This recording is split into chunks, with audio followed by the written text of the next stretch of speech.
Hi, everyone. My name is Mel Ching, and I'm the Director of Engagement at What School Could Be.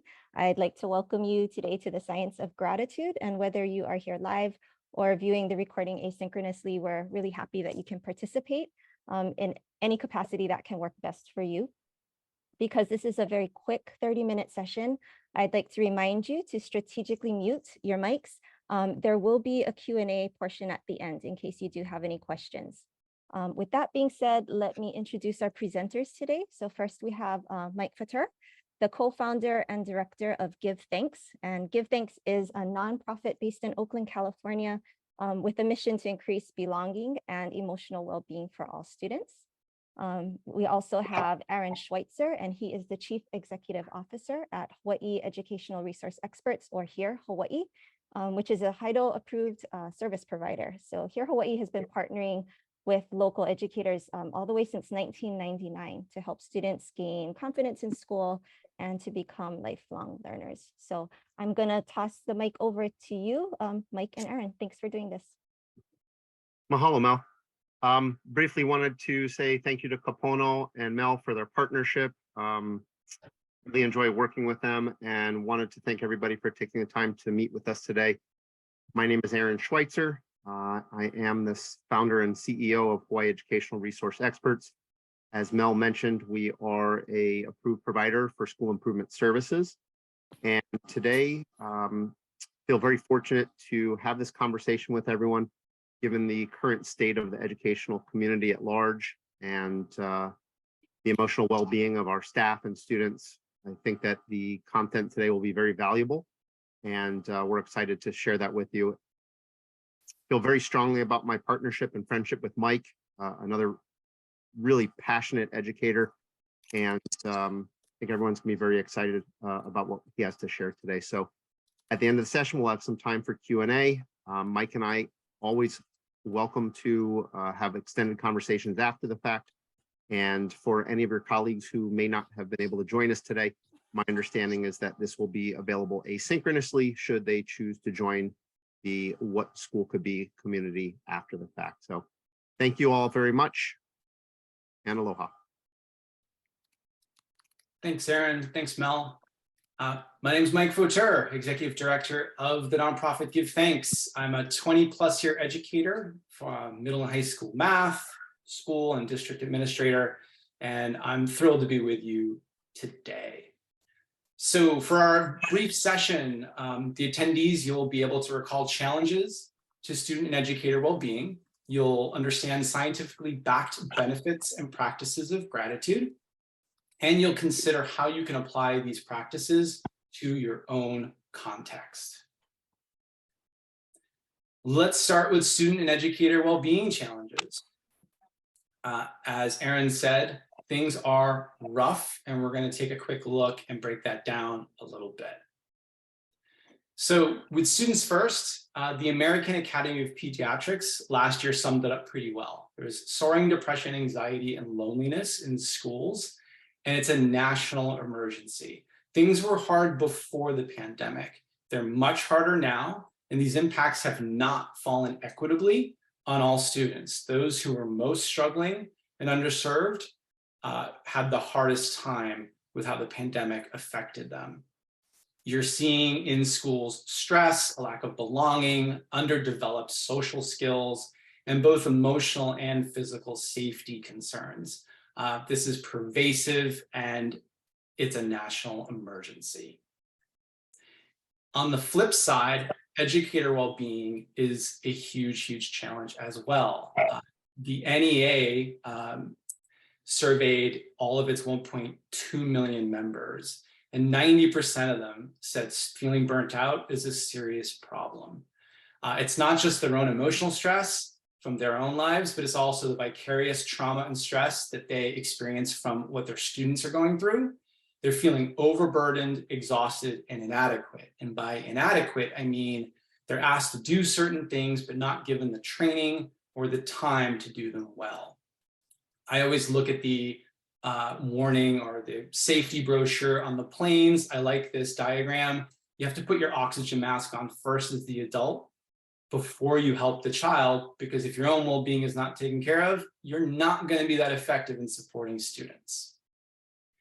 So that's the lay of the land as Aron and I are seeing it, but it's not just us. This is established also, whether it's from the RAND Corporation, looking at the intention to leave the field, the fact that stress and depression is much higher in education than in the general population.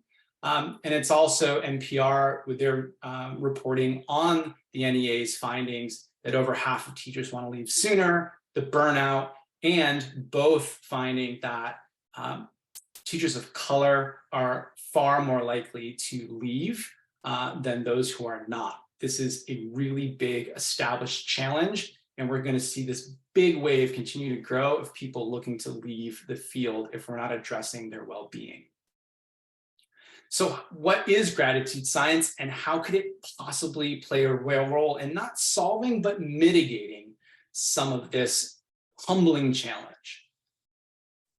So gratitude, simply put, a feeling of thanks and appreciation for the good things and people in our lives. And I want to break it apart into things and conditions like our health, enough to eat, you finish that math test, but also the people and the things they do for us and our community, maybe directly for us or indirectly by a way they bring themselves to our community. What are the benefits? Well, I'm going to break this down into 3 areas: individuals, students, and educators. So if we look at individuals, if you're listening to this now and later some of the practices that you'll hear about, if you take some of them, you yourself will receive many of the benefits you're seeing here. These are well established with research on gratitude.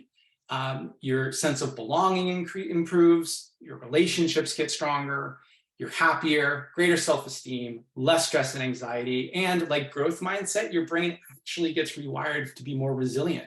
Hey, these things are hard, and I also have these things that are going well for me that I'm grateful for. These things are important just for you who are listening and attending right now, even if it goes no further. A rich, deep well of research on gratitude and its effectiveness on a person's well-being. 3 dominant practices to highlight: reflecting, often through journaling, interpersonal, often through letter writing to others or notes, and then considering one's strengths that are being recognized by others can build a lot of these benefits. What about students, though? What's so interesting, and this is where my work starts to intersect with Aron, we've both been working on learning communities and making sure we can improve belonging and well-being and learning. It turns out when you take gratitude science and the benefits to individuals you saw before, and you apply them in schools, you can see remarkable impact on students, which, like I mentioned at the top, students are going through a really tough time. We did research at the school where GiveThx was born as a nonprofit program, starting in my math classroom. And the research was done by Cal State Dominguez Hills, and it showed increased life and relationship satisfaction, greater belonging, and overall positive well-being, while decreasing anxiety, depression, and negativity. This was a really big deal in the high school learning community where this was built in the Oakland Bay Area here in California. This impact extends also to educators. And I want to put a real bright light that the challenges mentioned before, they're not just established by NPR or the RAND or our own observations as educators, Aron and I. The Yale Center for Emotional Intelligence did 2 big studies, one across the state of Connecticut and Rhode Island. And they noticed that, yes, people are overwhelmed, stressed, and anxious, and that the demands of the job, the pandemic, and a lack of time and resources were causing a lot of it. What was really interesting, though, is they also tried to figure out what were positive affective experiences. So yes, things are hard, and what helped you navigate them? What stood out as a positive experience? And qualitatively across both states, gratitude was at the top. And gratitude from student interactions and colleague interactions. So not only is, yes, these challenges are real, but gratitude consistently ranked to the top across both states as something that the educators hung their hat on that helped them manage. It's a big, big deal. This is further established by the Greater Good Science Center out of UC Berkeley. They do wonderful work. There's a ton of research. And I just want to highlight that first bullet point, which is that teachers themselves have a greater sense of satisfaction and accomplishment when they practice gratitude at work. It reduces exhaustion and burnout, which we saw are really big problems right now. So what about all of this research? We have these big challenges for students and staff. We have a bunch of research. How can we take this research and the science and push it into practice? So in my math classroom, designing with students, educators, and researchers, we try to come up with a way, not just to make gratitude effective and engaging in the schools, but also really safe and accessible for everybody. And so GiveThx is a nonprofit that takes the science and helps support student and staff well-being and social emotional skills using gratitude. The change theory is really, really simple. If you're an educator or a parent, this might really land with you. So first up, if you thank somebody, the research shows you're valuing them. And it turns out as human beings, if we get thanked and valued, we want to be friends with the person who's thanking us. It's really straightforward. We want to be associated with people who value us. And so when you thank another, you value them and you build your connection with them, your relationship, your sense of belonging. It also boosts their self-esteem, but your own as well. And one of the most interesting things about gratitude is that the expression of gratitude, not the receiving, does a ton for a person's happiness. Knowing you're responsible for valuing another person, highlighting in your mind the benefit that you're deriving from them. It lowers your stress and it makes you happier. On the other side of what we do, besides well-being and connection and self-esteem, skills. So I'm a new parent, but I'm also an educator. And what I'm noticing is you reinforce positive behaviors with recognition. It's pretty straightforward. And it turns out saying thanks is a natural way to recognize folks. We want to catch people doing good things. And it turns out, though, that when I was in my classroom, if it was just me saying 1 point for you and -1 from you, that's not that effective. And I might be able to call out or thank people, but the people who really need to do the work are the students. They're the ones who need to calibrate around, yes, I want to thank this person for an act of patience or listening or cooperation, and really know what that looks and sounds like. And gratitude is this superfood for character and emotional well-being that strengthens a person's mental health and connection. And every time they get thanked, it gives them feedback on the good things they do and how they benefit others in their community. So that's what we do. But, and this is the biggest thing, a lot of times gratitude, particularly when it's interpersonal, is practiced verbally, it's practiced publicly in front of others. If we don't take a practice and interrogate it, and I mean really look at it, and see how it's accessible or not for the most marginalized voices and experiences, we have an opportunity to accidentally prohibit people's participation or even do harm. So for an example, when I was in my math classroom, I once asked 3 volunteers to thank at the end of class, others in the class that made work go well that day. And I didn't understand initially why expecting one young man to thank another young man publicly might be a non-starter. Well, it turns out for a lot of young men, particularly in high school, publicly saying, hey, to another young man, I needed some help. Thank you for giving me some assistance on something. That might not be viewed as masculine. That's a real tricky situation. And helping people, whether it's gender or it's race or class, language ability. Am I asking someone to participate, written or verbally, who doesn't feel confident in the language of instruction? Popularity, we all remember what it was like to be in school. Special needs, appearance, role. I mean, how does a student and a teacher connect to each other? I mean, a teacher and an administrator, when there's power differentials there. The S in SEL is hard. And too often in my school, when we looked at practices, they nodded to the social component, but they just kind of said, well, gratitude circles are good, let's just do them. But they didn't unpack enough how it needed to be safe depending on people's identity. And I'm dwelling on this slide because this is a really, really big deal. Making things feel safe for people to navigate across social groups is key. And gratitude, while it's a strengths-based practice and is ideal for this, it has to be done in a way so it is safe and accessible for everybody. There is one core misconception I want to bring up too, which is that people often think it's going to be awkward when they thank another person, and that the other person won't really care that much. We underestimate the impact, and it turns out we are really wrong. And so we wanted to design with the science here around identity safety and egocentric bias to make sure we knew how to take gratitude and make it effective and accessible for all. So what did we do? How does it work? Basically, we keep it really simple. As one of my co-founders says, complex is easy. Making something simple is hard. So we train teachers. We make sure they understand the value in the science and that they experience practicing gratitude in a very easy and sustainable way at work. So they then feel confident to lead the work with students. They use research-based practices, and they have some software to make it extremely safe, joyful, and coherent, and easy to practice with one another, including with students.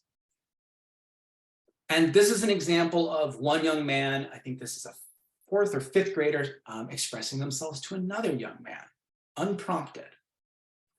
And what's interesting is the school defines the outcomes that they care about. And the way the whole thing works is I pick a person for an interpersonal expression of gratitude, and then I pick a reason from a word bank of reasons, character or social emotional competencies that the school really cares about, because we want to tie our expressions of gratitude to specific outcomes, in this case, courage. And so this was an example of a student thanking another just for sticking up for them when they were getting bullied. And hashtag courage, it sounds simple, but now this student who was thanked knows exactly what they did as a piece of evidence to show or to demonstrate growth in courage as a character trait. This is true between teachers, which we really care about. Aron mentioned at the top, like educators need a lot of help with their well-being right now. So whether this is this new teacher thanking a veteran teacher who supported them, it's a big deal to be able to recognize and value others. So we all want to stay connected and realize our impact on others. So imagine if you took every thank you note you ever had, you ever received from every student, faculty member, doesn't matter, and put them in one place, sorted by reason, the reasons they're thankful to you. This is what you could see. And this is why we said, you know what, let's see if there's a little bit of software that can help make this easy and really coherent. And so this is a really cool example. This is a view of a student, a 9th grader, young man. I remember the principal walked in and said, hey, at the very beginning, why are people thankful to you? And the kid was like, I don't know. And then a few months later, hey, why are they thankful to you? Same question from the principal. And the kid said, because of my courage. And the principal said, well, how do you know? And he said, well, it's because that's what I've been thanked the most for. And it turns out when I go first in group or ask questions other people are afraid to ask, people are thankful to me for that. The principal's like, oh. And so the student can now articulate with formative pieces of evidence their actions that led them to demonstrate courage. And so instead of courage or some other graduate outcomes that are kind of platitudes in a lot of schools, now this school can say, this is an outcome we care about, and we can tell you what students do to demonstrate these, and they can tell you as well. And the other thing that we really cared about was creating a really deep sense of belonging with gratitude. You ever give those surveys at the end of the year and it's like, hey, half your kids don't feel they belong. And you're going, oh man, that crushed me every time as a teacher and an administrator. And so we started thinking, what happens if we could measure connection, belonging to each other, using giving and receiving thank you notes? And it turns out we can. And so we were able to start to realize how well our students connected. How well are staff connected to each other? How well are staff connected to students? Is there an adult in every building that knows the children well? Like every child needs to have at least one adult, right? That knows them, values them, and is their person. How do we make that visible in a moving picture kind of a way, using gratitude science to do so? And it turns out you can by looking at the notes and the connections between people. And really quickly, a couple 45-second clips hearing from an administrator, a teacher, and a student. And then we'll end by looking at some of these practices you can take and where they could live in your work to produce some of this impact and to address some of these well-being challenges in your own community. Let's start with an administrator.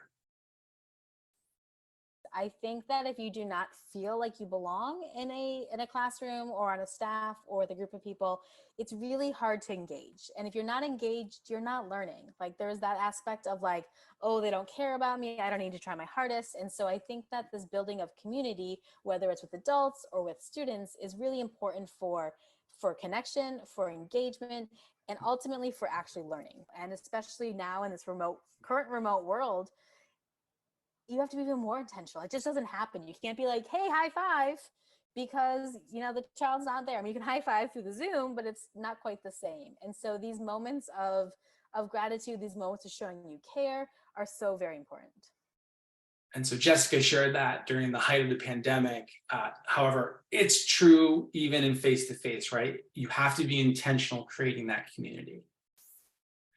This is Donovan Taylor Hall. If you want the best 6 minutes of your day after this, go Google the Today Show with HIDOE and Donovan Taylor Hall. He is an amazing human being, and he is an expert on gratitude and self-skills, and he used GiveThx to some real impact. I really believe in the importance of inclusion in community with, especially when talking about things like positive practices, and bringing gratitude to our school and bringing GiveThx to our school was a way to really bring everyone into that good feeling and into this positive practice. And it's really important because a lot of times people don't feel valued in school.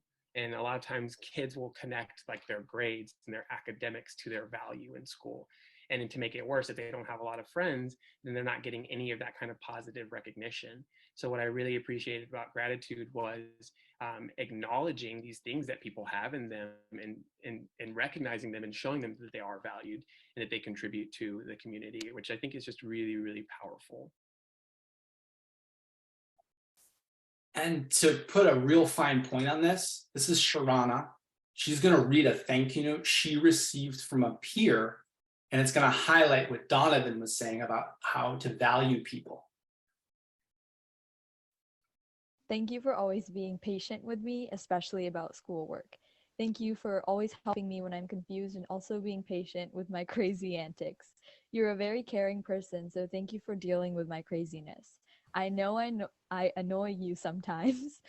I know I can always look to you for help about a trillion things, and you would still try to be useful. The reason why I was like really, really happy, and I think I cried a little bit when she sent that, is because I try really hard to be as helpful as I can to people. And the fact that she recognized that was like, oh my God, I'm crying again. But I felt really happy that somebody finally paid attention to something that I was doing. Being recognized and valued isn't a small thing. And gratitude is such a simple and easy way to do so at school for both students and staff. So how do you do this in the few minutes we have remaining? The key, if you take any one thing, is to take practices and integrate them into your routines. That's how you get success. These practices, all of which people will have access to at the end of this presentation, there's personal and there's interpersonal. So for personal, on the right, all the reflections, lots of lovely research-based practices to help you build your individual and collective well-being with others, reflecting on things you're grateful for. And the interpersonal on the left, they're great. They don't have to be in school, but they're really fun and engaging in school with students and with staff. The key is to take these practices and plug them in to enhance things you're already doing. Educators do not have a lot of time, And there's a lot of research out of Harvard's EASL lab by a professor named Stephanie Jones that says if you focus on integrating kernels of practice, you're far more likely to get sustained impact instead of finding 90 minutes for a massive curriculum, which can feel overwhelming. So here are some examples of routines on the daily, the weekly, the monthly that are already going on in schools. Where do the practices on the previous slide plug into these? And I'm just going to give 3 examples to end this, this presentation. If you're just an individual, before you get out of the car in the morning, if that's your routine, right before you get out, before you head into the building, to build some resilience, do 3 good things. Heck, do 1 good thing. The act of doing that literally rewires your brain to build resilience. Yes, I have a hard day ahead of me, and I've got these 3 good things in my life I'm grateful for. It's a remarkable thing to do. My favorite practice, which I tell new to teaching teachers all the time who are usually focused on catching kids not doing the thing they're supposed to be doing, is to say, at the end of the day, pick one student who's struggling that you want to lift up socially or academically, and contact home, contact the family. They're going to say, oh, what'd they do now? And just say, nope, actually, I want to let you know that I'm really grateful to your child for this, this, and this. It had this kind of impact on me. You know, they kept being willing to go first when everyone else was afraid. I thought my lesson was going to grind to a halt. It made a big difference. I just want to let you know how grateful I am to your child. It'll blow their mind. It's incredible what that type of a simple act of gratitude expression can do. And finally, whether you're staff or your students, we do all these process checks. We try and think about how we do what we do. Just use gratitude to recognize the things that are going well. And ideally collect evidence so you can see it over time. So what about this? How are Aron and I working really hard to bring this into learning communities? We're really excited that we have a grant program that shares not just all of the resources that are completely open that you're going to be able to see here today, but also the entire full program for staff at schools and districts and complexes to make sure we can address their emotional well-being and connection. Because we saw at the top, it's really, really challenging out there. So this grant program we have that covers the cost is something we're very passionate about, and to have folks apply and make this available to address their well-being and their retention. It's a huge, huge crisis right now. So we're privileged to be able to be in this work right now. And that's the topic. That's gratitude science. I could go on forever, but we don't have forever. We do have some time for a few questions now at the end.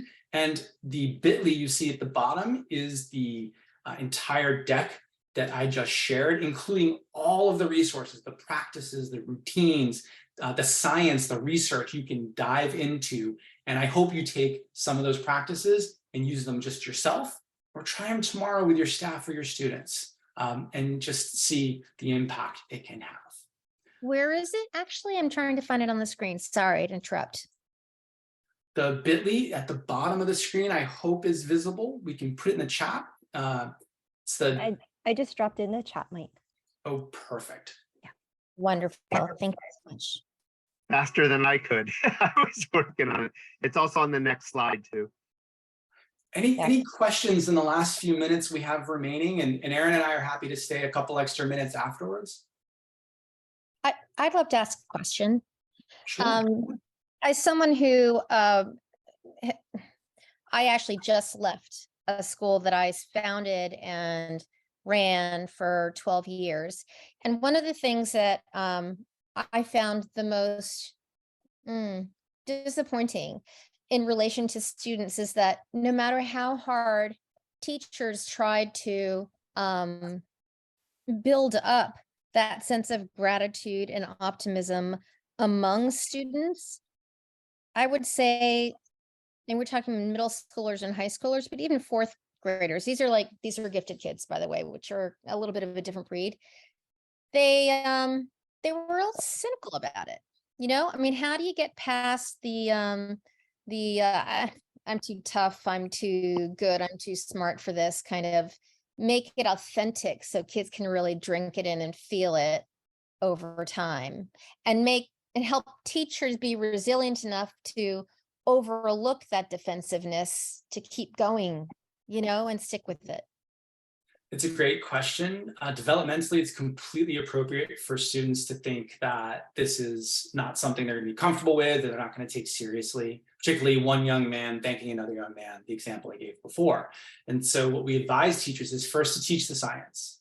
It shows that when you teach the science, students will pick it up and they'll hold it and more authentically. The second thing, though, is start with just personal gratitude. Do not go to interpersonal yet. So you establish norms and greater buy-in. And then the third and final step is use a mechanism. It's why we built the program we did, but find a way, a mechanism to create the ability to navigate across social groups so people can authentically thank each other and not just keep thanking their BFF. Because that's the problem. If that's all you're doing, you're not building any new authentic connection, and it's not very engaging. Students need to know what a good thank you note looks like, and they need to know, they need to get coaching to make sure they're accurate in how they're expressing themselves and what they're thanking the person really for. And so that's why we saw a need to create a program like this. But the last thing I'll say is time. It will take time. There will always be a number of kids, and I'll tell you, I'll end with this, who are just, they're crossing their arms. They're like, nope, absolutely not. But the funny part is, we would look at our data when they were using our thanking program, and they kept logging in to see if they were thanked. So even though they weren't sending thank you notes, they wanted to still be valued and recognized. And so we look at these kids and we go, I wonder how long. And it would be different for different kids, but it would just take a little bit longer. And by the end of the year, they would slowly buy in. But for some, it's completely developmentally appropriate to take longer. So that's the set of advice I would share. Is there a last question before I put up the thank you slide and how to follow up and learn more information? I think, Mike, too, to how to get the adults in the building to have this type of, like, you know, that self-awareness, that self-management. What kind of do you do with the teachers around the science? I somewhat flippantly say, when I go to a school, don't worry about the kids, ignore them. Just start with the adults, because the kids will have much quicker buy-in than the adults. The adults are stressed, they don't have a lot of time. And so we teach them the science, but the best way to change practice as an administrator and coach of many years is for people to see the evidence. You don't convince them and then see evidence of change of practice. You help them see evidence of new impact by trying something new, and then it will stick. And so we get them to practice amongst each other, to have a joyride, essentially, to go, oh, that was quick.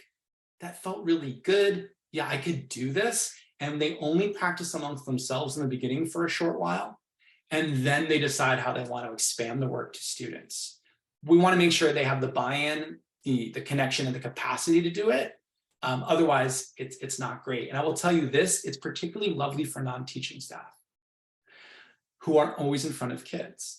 We had at my school 500 kids every Friday. We all get in the same room. A big family meeting is what we called it. And one kid stood up and said, we should thank Miss Rivera, the office manager. She doesn't get a lot of love. And the next day, Saturday, Miss Rivera called me and said, why do I have 500 thank you notes? And it blew her mind.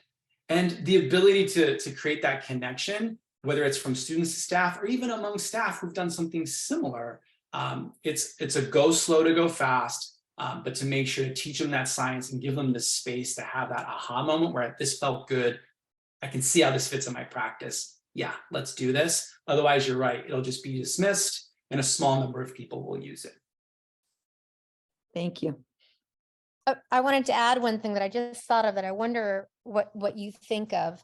I have always, thinking in the past tense, I will be starting another school, but I had always found it difficult to add to a teacher's plate. We know it's too full, right? So I'm thinking that in this case, if I were running the school today, what I would do is maybe for our Wednesday staff meeting, I would set aside the first 15 minutes to use this as an activity for them, just to as like a self-care, to take away some of the work and give them some time for wellness. Is that, because I don't know where else we'd fit it in, right?